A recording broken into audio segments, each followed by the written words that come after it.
Hello, I'm Senator Rod Grams, and welcome to the May edition of our Washington Report. Now, one of the keys to keeping the American economy vibrant is continuing to promote trade opportunities for America's farmers and exporters. Minnesota-made products are some of the best in the world, and it's vital that our farmers and businesses have the opportunity to sell them worldwide. Expanded trade means economic prosperity, more and better jobs, and more options for consumers. And with so much at stake, we can't afford for the U.S. to close its borders to these trade opportunities. Now, the opposition to China PNTR, that's permanent normalized trade relations, is an example. We may lose major market access to China if we don't pass it.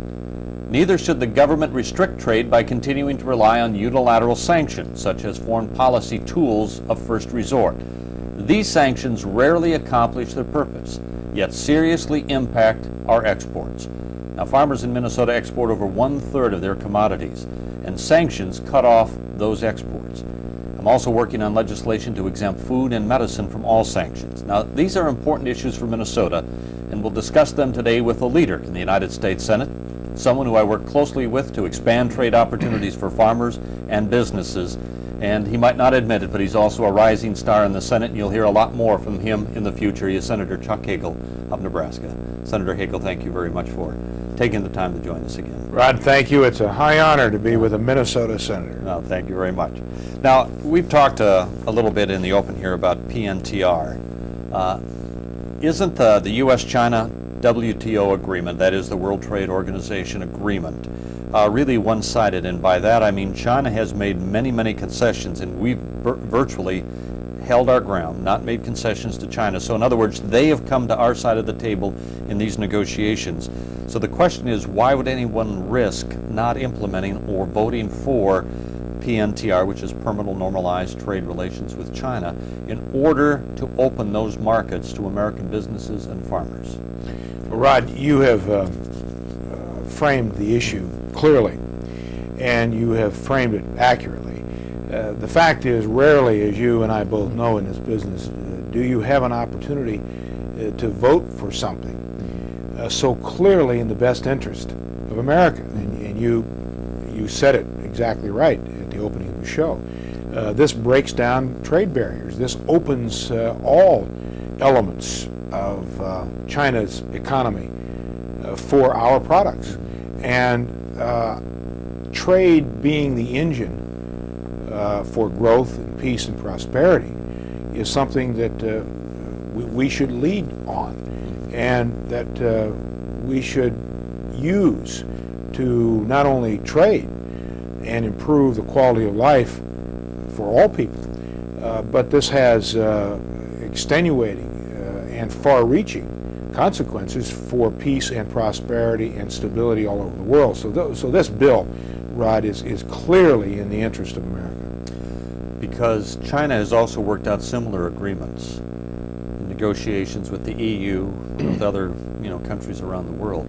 So if we somehow fail to ratify this, China is going to be trading under these new laws and regulations of lower tariffs, opening the markets, but with somebody else and not with the United States. If we want to trade with China, we'll still be under the old rules and regs with the high tariffs and everything else, which will make our products virtually non-competitive in a very competitive market. So if it would be giving all the advantage, say, to Europe, France, Germany, England, to take up what we have been trading with China. All this would do, if we fail to seize this magnificent opportunity, is serve to isolate America. You're exactly right. What this would do is isolate us. It would not isolate China. It would allow all the other nations of the world to take advantage of this magnificent opportunity. Almost 1.3 billion people in this vast country. And this country is going to be a spectacular market as it develops into an emerging democracy, an emerging free market system. And the strides and the improvements that have been made just over the last 5 years, certainly 10 years. I started going to China in the early 80s as a private businessman. I mean, I can hardly believe every time I go back to China the incredible advances that have been made. Now, is it perfect? No. Are there problems? Yes. There are human rights problems. Everywhere you look, there is a problem. But surely the answer there is not to deal with China. The answer is to trade and influence their behavior and get our free market standards into their society so that it applies to their working conditions and their environmental conditions. That's the answer. Not only does it open the door for trade, in other words, for China to be able to buy our products or us able to sell at lower cost, but it also means a lot for investment. So I mean, American companies would be able to not only be in China, but to own property, to own businesses. And like you said, our American businessmen and women have been some of the best ambassadors. You were traveling there in the 80s. Many are traveling today. And I have been to China a couple of times and heard from them that the best thing we could do is expose them to the West and the free and open markets.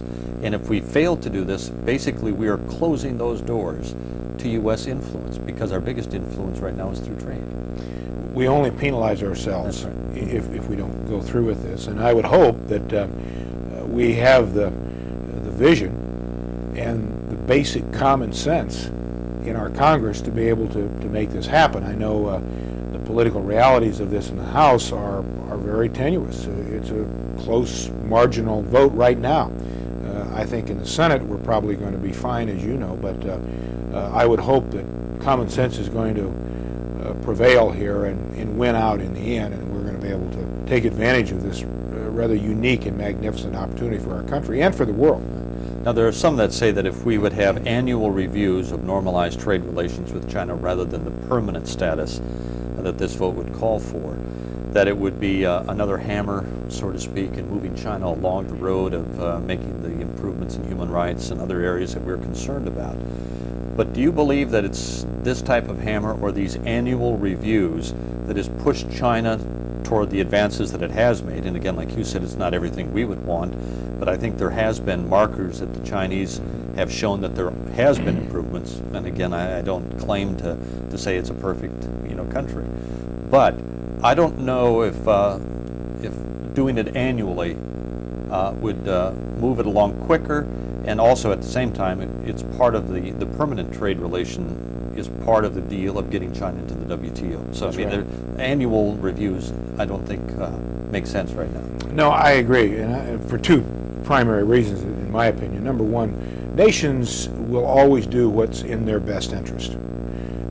That's not profound, that's not new, we all do it. And therein you gauge reactions based on that premise.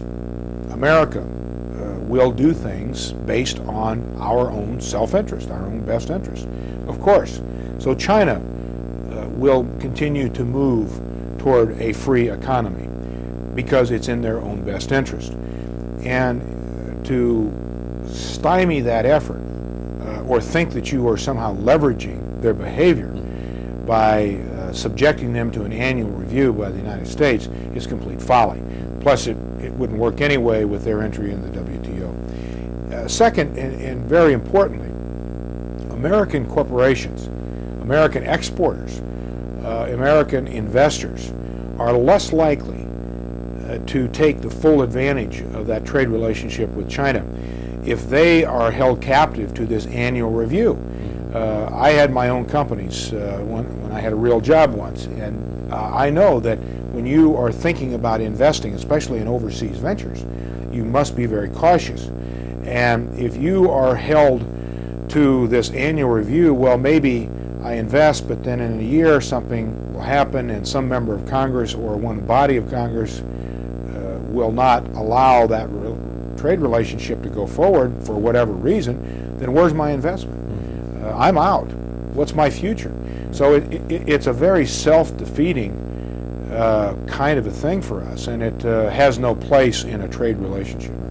And again, China would not have to live up to any of the agreements that it has made so far if PNTR is not approved by Congress. So in other words, all those talks and everything, the concessions that have been made, those opportunities would basically go by the wayside, at least at this time. That's right. Yeah, absolutely. And I think those are important points to make here, that any kind of a trade issue or a treaty issue or an international arrangement is always full of areas of question. And so a lot of the people, I think, in this country aren't fully informed. And as much education as we can provide to all our people, which as you and I both know is part of our responsibility in this business, so that they'll understand what are the dynamics here and more fully appreciate that this is such a clear advantage for America. Many of those who opposed argue that it's going to cost us jobs.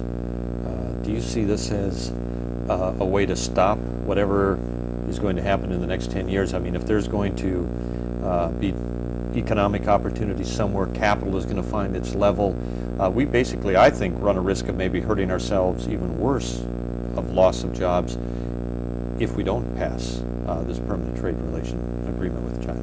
Well, I think you're right. I agree with it. This is an age-old theory about, well, if this happens, or if you trade, or if you build a plant, or if you let technology overcome the old way, then we'll lose jobs. But Rod, occasionally I will bring up the fact that I suspect once upon a time, when the stone wheel was invented, that there was great objection to that. And why was there great objection to that? Well, up until the time somebody thought of a stone wheel and running an axle between and put a cart on those stone wheels, everybody had a job because they had to load up the stones and the sticks on the back of the person and the individual. So when you come along with a stone wheel, say, oh my goodness, Senator Hagel, you're going to displace people. They'll lose jobs. Well, what happened? As throughout history has happened, every time you come up with a better way, a newer way, there's more efficiency, more productivity, meaning more jobs, more opportunities, more value added, and this is exactly the same case. The number is very interesting on this. Foreign subsidiaries of American corporations, when an American corporation builds a plant in China, South America, wherever, the numbers on this reflect that about 70% of the needs of that plant in China, South America, are provided by American corporations. So what that means is you're opening up a new market for American products. That's what that means. There's also a law that many of your listeners and viewers know very well. It's the law of comparative advantage. Can America be competitive in everything in the world? No. We're losing out in textiles. You can't turn that back. We can't go back 50 years or 100 years. Why are we losing out in textiles? Well, for one reason, we've been the leader in electronics and the internet and telecommunications. That's opened up better jobs, more future. And so you're exactly right. This is a progressive forward opportunity, and you can't hold back progress.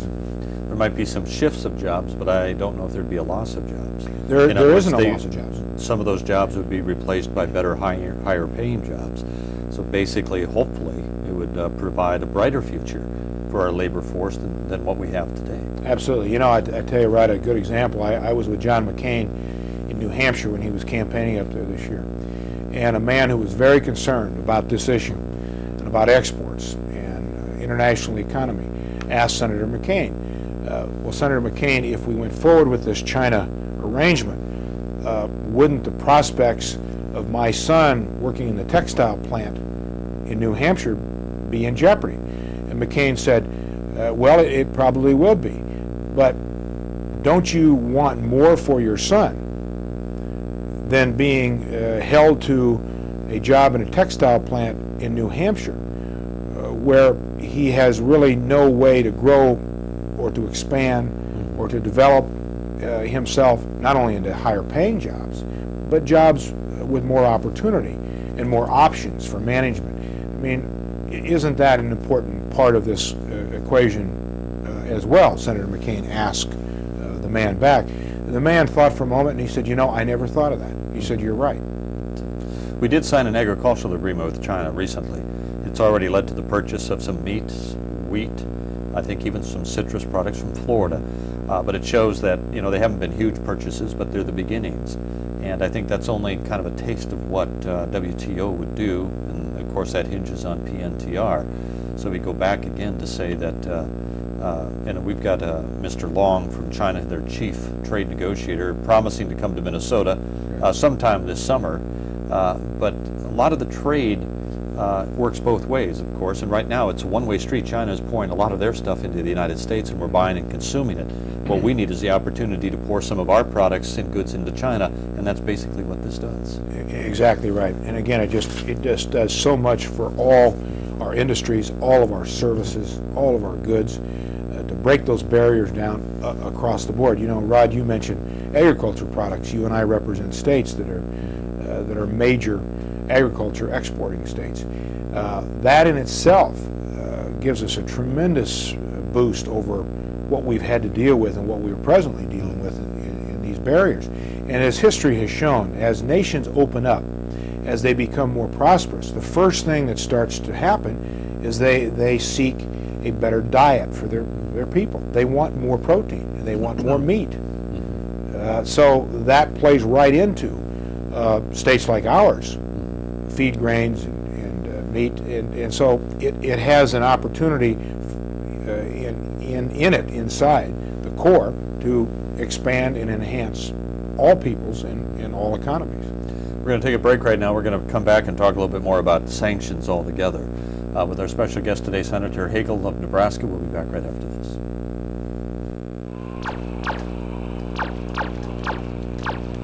Yeah! Who's the man? Yeah! All right! It's my birthday! It's my birthday! Oh, it's so pretty! Oh, I told you! Don't be bringing that weak stuff in here! Yeah! Who's the man? Who's the man? Exercised lately?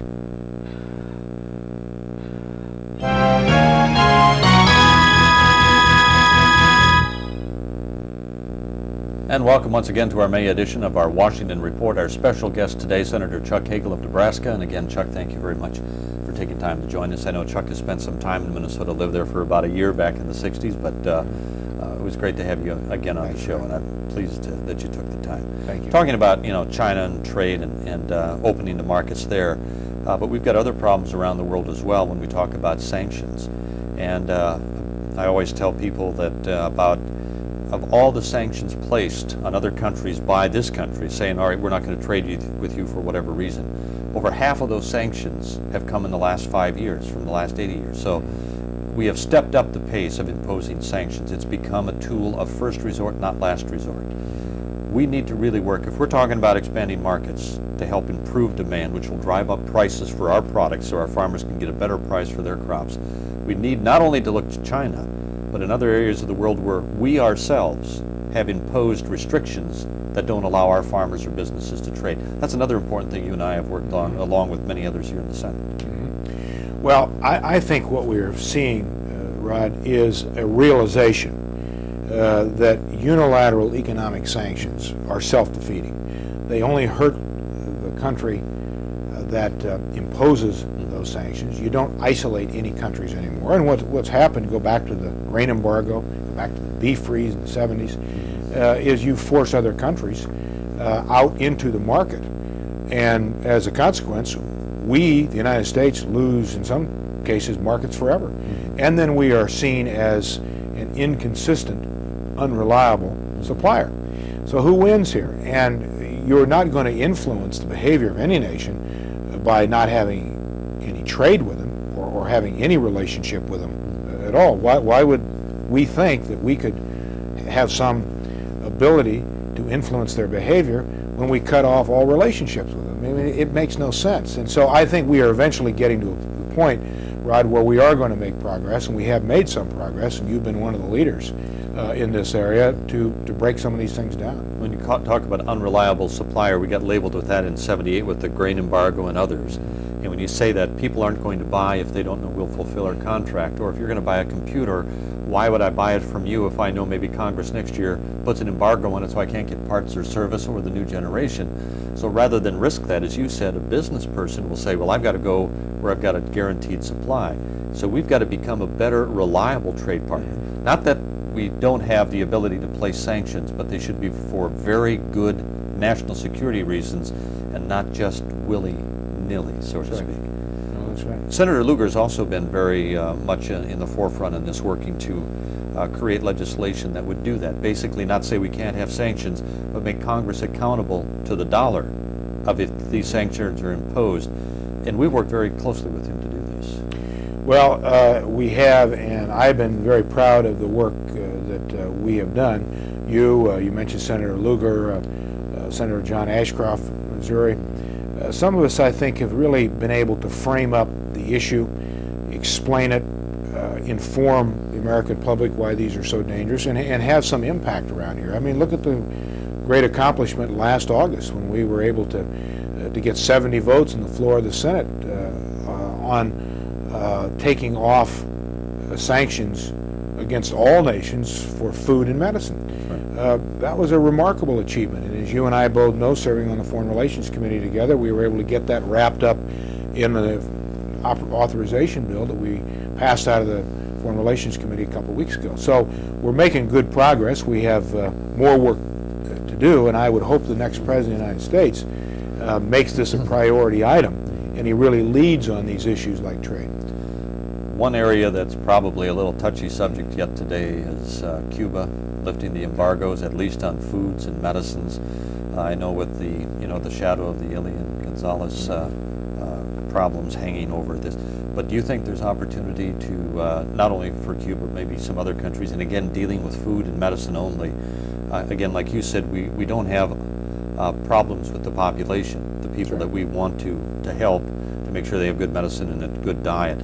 But it's their governments we disagree with. But do you think there's an opportunity there to at least lift part of the curtain to allow some of these imports that are going to definitely benefit the population? Well, I would hope so. As you know, the bill that we worked so hard to get through is an across-the-board bill. Now, we were stopped, you recall, in late August on this from wrapping it into a conference report because a couple of senators said that they would filibuster the budget bill to knock this out or at least to keep sanctions on Cuba.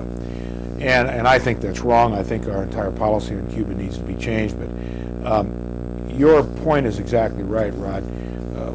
Why would we arbitrarily take these kinds of basic necessities for people in life, food and medicine, and subject poor peoples all over the world to that kind of treatment? They will remember that. That will not make friends for America. Castro will be gone one of these days. Saddam Hussein will be gone one of these days.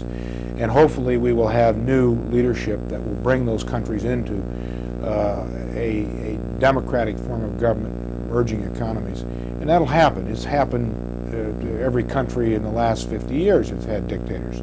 So why do we want to make enemies out of the people? It's not right, it's not fair, and it's not American. And I think if we keep, say, Castro busy spending his money on food and medicine, he can't spend it on other things, at least to their benefit. I think that's a very cogent argument, absolutely. And again, it goes back to once you open a society, and that society starts to see what the fruits and benefits of a democratic form of government and a free economy bring, the expectation level increases and heightens. And that, of course, then spills over into all phases of their society. And I know, like I've said about China and possibly even Cuba, with that type of exposure, they'll put more pressure on the Chinese government or the Cuban government to make the changes than we ever could through issuing more sanctions against those governments. Absolutely. No, it's just, I mean, history is complete with that point. We're going to take another quick break. We'll be back and talk more with Senator Chuck Hagel right after this. Over 2 million acres of our wildlands burn each year, and hundreds of homes are lost as a result. At least 50 homes were burned to the ground.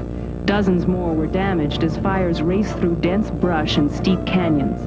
Flames don't know the difference between forest, rangelands, and homes. Learn how you can fireproof your home. For more information, contact your local fire protection agency, state forestry office, or the USDA Forest Service.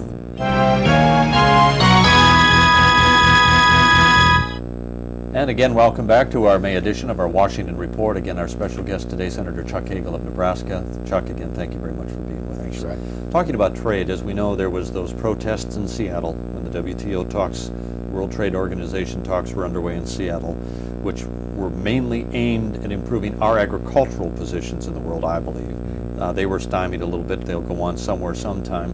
But the recent demonstrations also in Washington, D.C., was this kind of, although, you know, their concerns are welcomed and people should have the ability to voice those concerns, but are they too simplistic to try cut off and kill all the talks and all the trade without saying there could be good parts here and there and only the negotiations can work those out? So stopping the talks can maybe accomplish some of their goals but be very detrimental to other things that we all want. Well, Rod, I think that's exactly right. Obviously, people have the right in this country to make their voice heard, as long as it's within the parameters of legal behavior and conduct. But what I find ironic about what was going on here last week and what went on in Seattle is they are protesting, these people, against their own self-interest.